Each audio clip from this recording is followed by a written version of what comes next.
भीतरी परिवर्तन की प्रक्रिया आरंभ हो चुकी थी और मेरे अस्तित्व में गहरे कहीं चेतना की नदी कई छोटी छोटी नदियों को जन्म दे रही थी, जो अंततः महासमुद्र में मिलने वाली थी। इस प्रक्रिया को तेज करने के लिए आवश्यक मदद मुझे अनोखे तरीक़ों से मिल रही थी।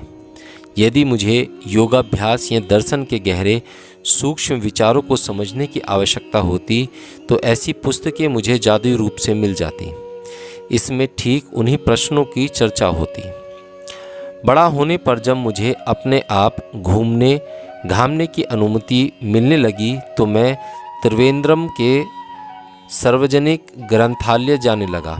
यह एक पुरानी विक्टोरियन इमारत में था और वहाँ दर्शन, धर्म तथा अनुष्ठानिक जादू सहित अनेक विषयों पर प्राचीन पुस्तकों का खजाना था। उस पुस्तकालय का अध्यक्ष लंबे बालों वाला और दाढ़ी वाला एक व्यक्ति था। उनका नाम अब मुझे याद नहीं। उन्होंने अपने आप को मेरा मार्गदर्शक मान लिया था और आश्चर्य की बात यह है कि वे बिल्कुल सही समय पर सही पुस्तकें पढ़ने की सलाह देते थे।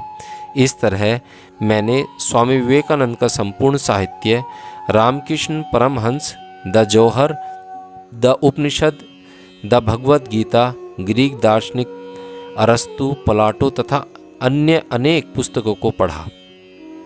यहाँ पर मैं आपको ये बताना चाहता हूँ कि जब आप उस परम तत्व की तरफ बढ़ते हैं तो किस प्रकार सारी प्रकृति, सारा अस्तित्व आपकी मदद करता है।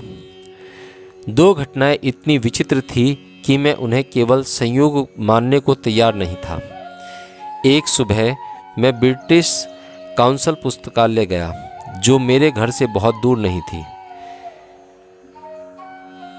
विद्यारण्य द्वारा रचित वेदांत की शास्त्रीय पुस्तक पंचदशी का अध्ययन करते समय मुझे कुछ बातें अंतर्विरोधी लगी।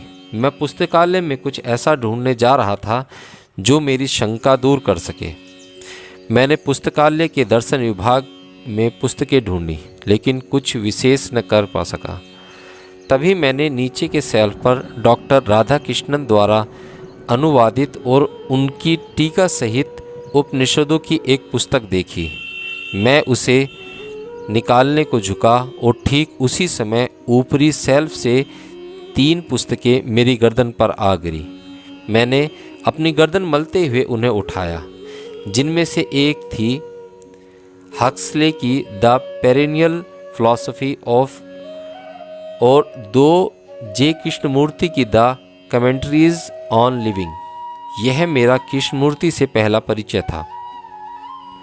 यहाँ मैं कहना चाहूँगा कि हालांकि मैं विभिन्न विषयों पर कृष्णमूर्ति के विचारों से पूरी तरह सहमत नहीं था, परंतु द कमेंट्रीज ऑन लिविंग के मेरे लिए वेदांत की नई गुत्थियाँ सुलझाने में निश्चित रूप से सहायक रहीं।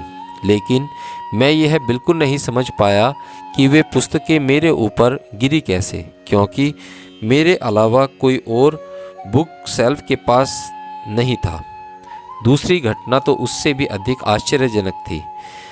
मैं 14 वर्ष का था और अब तक योग, दर्शन, धर्म, रहस्यवाद इत्यादि विषयों पर काफ़ी किताबें पढ़ चुका था।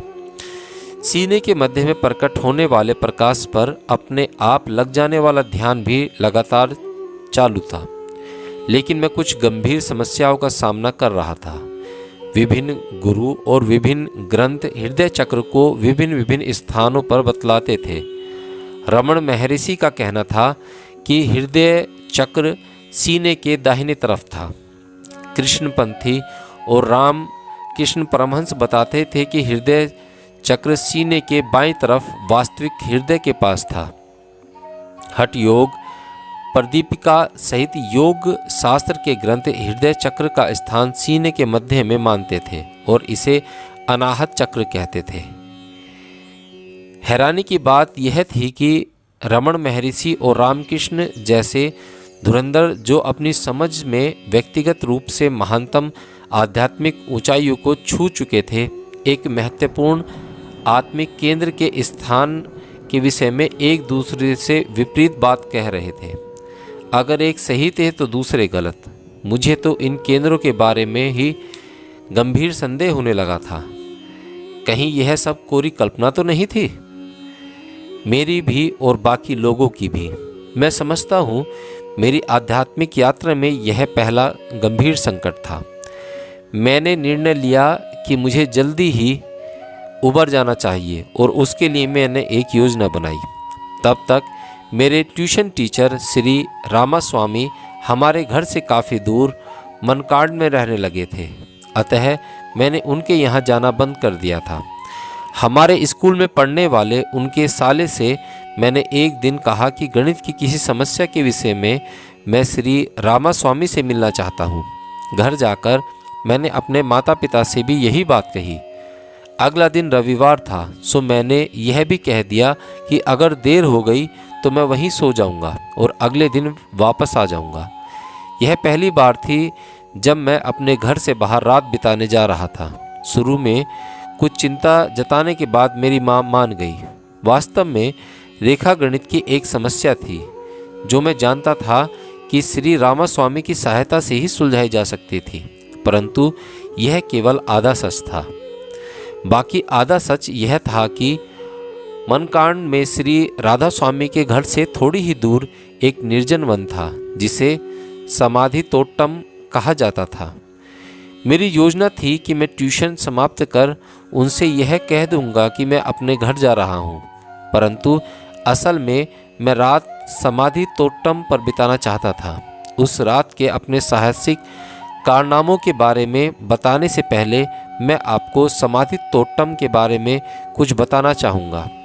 मैं यह भी आपसे साझा करना चाहूँगा कि आखिर मैं वहाँ जाना क्यों चाहता था। मनकंड के एक अलग थलग हिस्से में नारल और अन्य वृक्षों का एक कुंज था। उसकी देखभाल कोई नहीं करता था और प्राय कुत्ते और सियार वहाँ पर घुमा करते थे।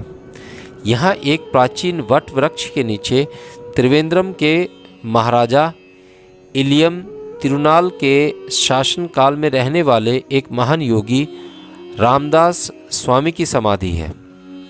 जैसा कि मैंने पहले बताया था, समाधि एक ऐसी कब्र होती है जिसमें कुछ महात्मा या योगी स्वेच्छा से प्रवेश कर जाते हैं।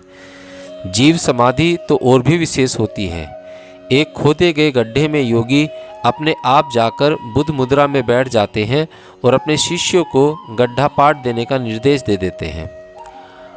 मनकांड की समाधि जीव समाधि मानी जाती है। मैंने सुन रखा था कि गोपाल स्वामी सहित अनेक बड़े बड़े योगी रात को समाधि तोट्टम में ध्यान लगा चुके थे और उन्हें वहाँ पर बुद्ध करने वाले आध्यात्मिक अनुभव भी हुए थे।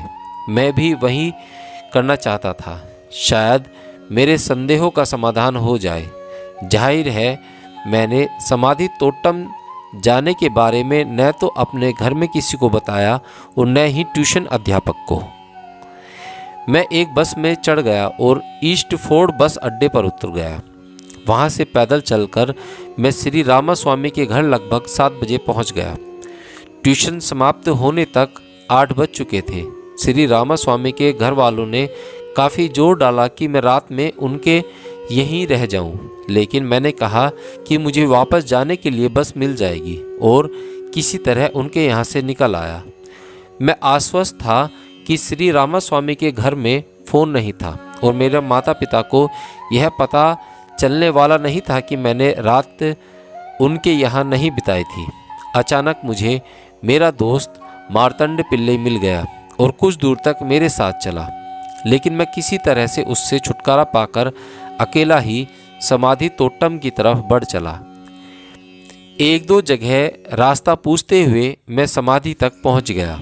तब लगभग 9:30 बजे होंगे, लेकिन मैं ठीक से नहीं कह सकता क्योंकि मेरे पास घड़ी नहीं थी। वहाँ एक छोटा सा फाटक था जो खुला हुआ था। अंदर कोई रोशनी नहीं थी, केवल समाधि के ऊपर बनी मठिया के सामने तेल का एक दिया जल रहा था। उसकी लो हवा में कांप रही थी और मुझे काफ़ी डर लगने लगा। थोड़ी दूर से सियारों के हू आने की आवाज़ें आ रही थीं। कोई मनुष्य आसपास नहीं था। उस मंदी रोशनी में मैं हवा में झूमते वृक्षों और झाड़ियों में विचित्र जानवरों की कल्पना करने लगा। मैं समाधि के पीछे की तरफ बैठ गया, जहाँ हवा कुछ कम लगती थी। अचानक हवा तेजी से बहने लगी। आधा चांद बादलों से बाहर निकल आया और एक पारलौकिक शांति मेरे तन मन पर छा गई। मैं समाधि से टिककर बैठ गया और शीघ्र ही सो गया, क्योंकि काफ़ी थका हुआ भी था। कह नहीं सकता मैं कितनी देर तक सोता रहा। अचानक मेरी नींद टूटी। लगा जैसे कोई मेरी टांग जोर से हिला रहा हो। मैं उठकर बैठ गया। मेरे रोंगटे खड़े हो गए और सारा शरीर रोमांचित हो उठा। मैं डर से जम गया था। मेरे पास कोई बैठा था, जिसे विकृत और डरावना ही कहा जा सकता है। वह लंबी जटाओं और दाढ़ी वाला एक लंबा पतला व्यक्ति था, जो अपनी धसी हुई आंखों के कारण कंकाल सा लगता था। वह बिल्कुल नंगा और काला था। हैरानी की बात केवल यह थी कि उसके शरीर की तेज सुगंध आ रही थी। डरो मत, उसने अपनी पतली पतली लंबे नाखूनों वाली उंगलियों से मेरा कंधा थपथपाते हुए मलयालम में कहा और अपने पीले दांत दिखाते हुए अजीब सी हंसी हंसने लगा। उसके मैत्रीपूर्ण व्यवहार से उत्साहित होकर मैंने पूछा, आप कौन हैं? मैं, हाँ, कोई नहीं, केवल धुआं और भाप। मैं चुप रहा। तो तुम्हारी एक समस्या है, हाँ? मालूम नहीं हृदय चक्र कहाँ है? हाँ, वह सब जगह है, यहाँ वहाँ सब जगह। हाँ, अलग अलग व्यक्तियों में अलग अलग जगह प्रकट होता है। कोई विवाद नहीं। उसके बाद उसने मेरे सीने के मध्य को थपथपाया। तुम्हारा ठीक यहाँ अनाहत, तुम इसी पर स्थिर रहो। बाबा जी की आज्ञा। एक बैंगनी रोशनी से मेरा हृदय चक्र भर गया। ऐसी रोशनी मैंने पहले कभी नहीं देखी थी। खुली आंखों से भी मैं उसे महसूस कर सकता था। उससे पहले कि मैं उनके शब्दों का कुछ उत्तर दे सकता, वह अचानक उठ खड़े हुए और अंधेरे में भाग गए। मुझे लगा कि दूर धरती पर एक लौ कौंध उठी। यह मेरी कल्पना थी। मेरी आंखें अभी भी खुली हुई थी। मैं बैंगनी प्रकाश के आनंद में सराबोर हो गया।